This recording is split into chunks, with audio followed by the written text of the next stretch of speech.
Good day to you. My name is Chris James. I'm one of the business line managers here at DQS. The purpose of this video is to give our valued customers as much support as we possibly can regarding the communication that you should have received from Brad McGuire, President of DQS, referring to the fact that we are no longer sending auditors out to visit specific customers and thereby eliminating the travel. This is, of course, in alignment with the directives from our health leaders associated with the coronavirus. So the idea is that we will continue to audit our customers using remote auditing to the greatest extent possible, allowable by your individual standards. And to a large extent, what we're hoping is that we are going to be able to perform 100% of the audits that we would have originally done on the audit dates that we already have agreed with you.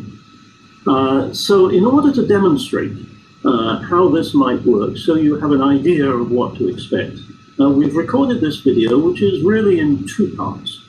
Part one is a demonstration of what we term conference room subjects. That is, subjects such as management review, internal audits, corrective actions, the majority of which our clients normally have stored on some form of computer system or some form of viewable media.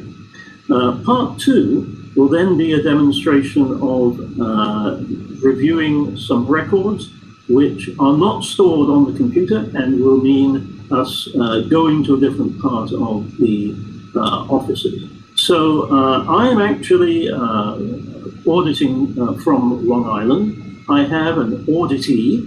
Her name is Beth Gatewood, and she is in Chicago. So this really represents the type of audit and the type of issues that we expect when you actually get to do a remote audit. So here's Beth. So we're going to start off by auditing Beth on some of the documentation which I, as an auditor, would expect to see somewhere on your computer system. So Beth, good morning to you. Good morning. What I'd like to start off with doing is, I'm wondering if you have a procedure which would perhaps tell us how we perform auditing at DQS. Would you have such a procedure, and where might that be? Certainly. I'm going to switch over to sharing my screen because all of our procedures are shared on our intranet site. This is our intranet site here. It is going to be available to any of our employees. And I'm sorry, I think I hit something by accident. So I'm going to just go back a page here. So this system is available based on permissions to any of our employees, and these permissions are set by our IT department. Okay, give me just a second. I'm going to make some notes here, Beth, as we go through this audit. So these documents, I'm looking now at your intranet site. Is that true? Correct. This is our homepage. Site, homepage, okay. Very good. So where might we see some procedures? So within the Internet homepage, at the top right here, we have a red button that this is access to our quality manual, where all of our controlled documents are stored. So you have a quality manual. Okay, very good. So let me just move our GoToMeeting out of the way here.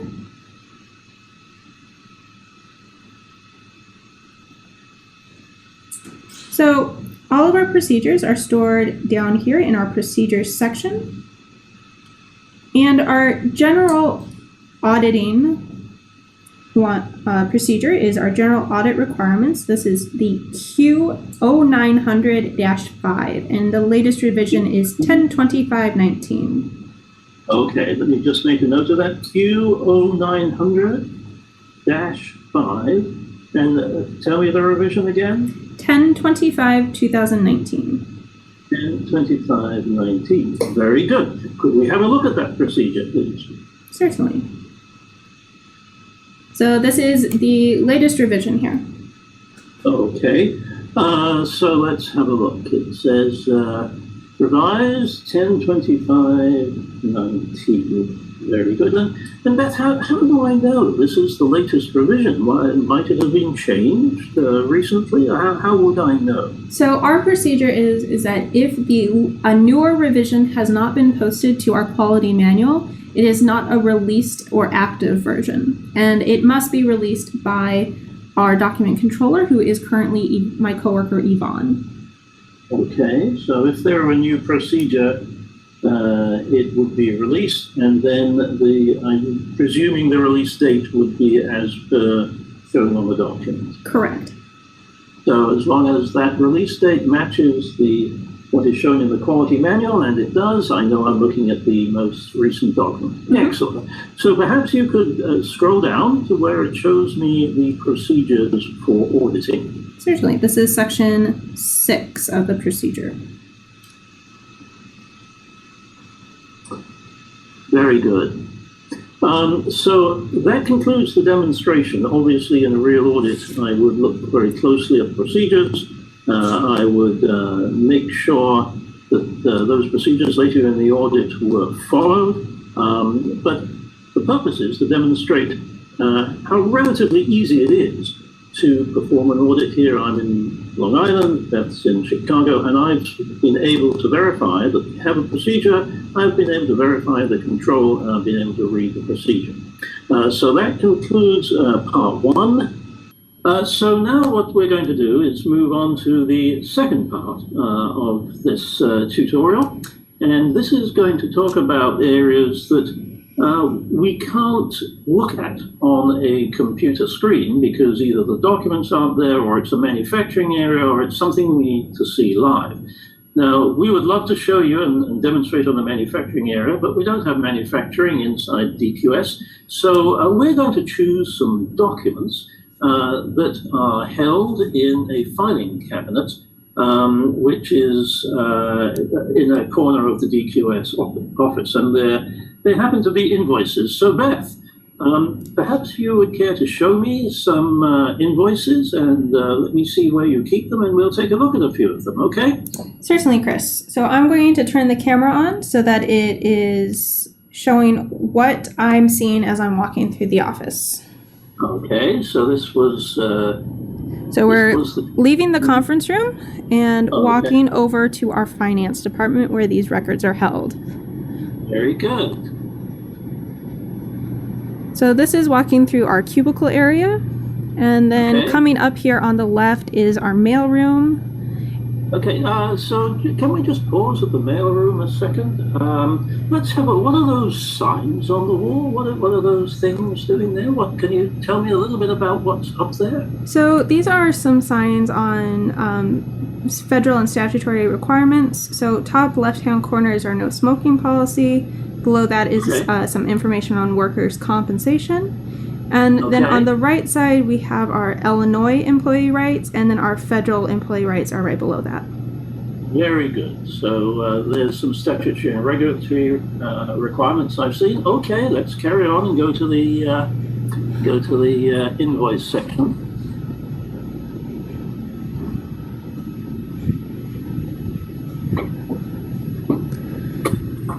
All right, so we're coming up on our Kelly's desk. This is the file cabinet. This is where we keep our invoices for payables that are services rendered for us that we need to pay.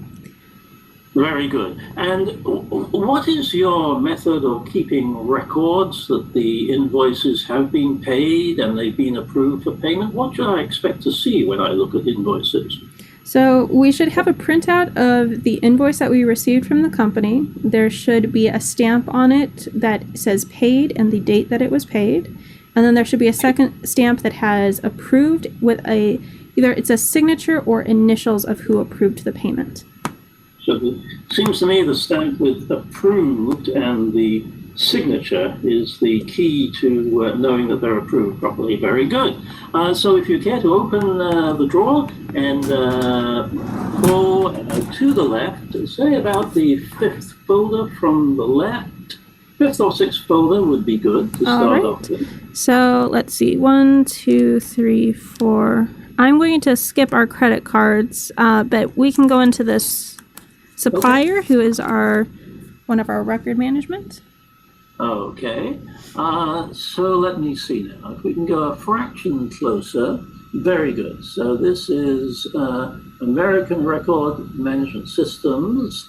The invoice number is 0218925, and it has the dollar amount.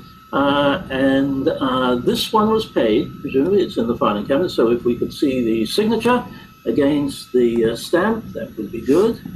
So we don't have a paid stamp here, but we do have who approved it. Okay, and that is the initials of the person who's approved it, correct? Correct. Very good. Okay, if we could see one a little bit further on in the middle of the cabinet. Let's see. All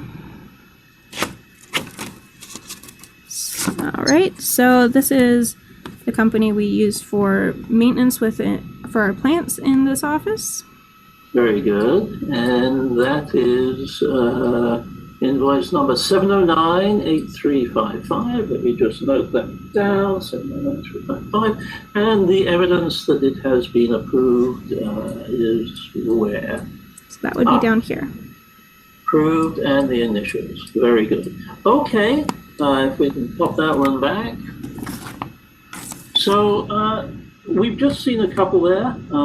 In a normal audit, of course, I'd pull many more samples.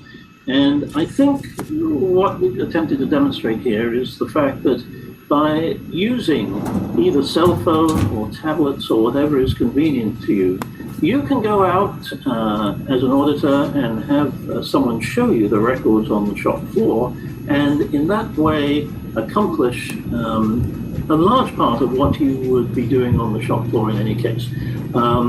So that concludes section 2. It's been a great pleasure doing this. I hope it's useful. If you do have any questions, you can contact me, Chris James, 631-335-8285. Thank you very much.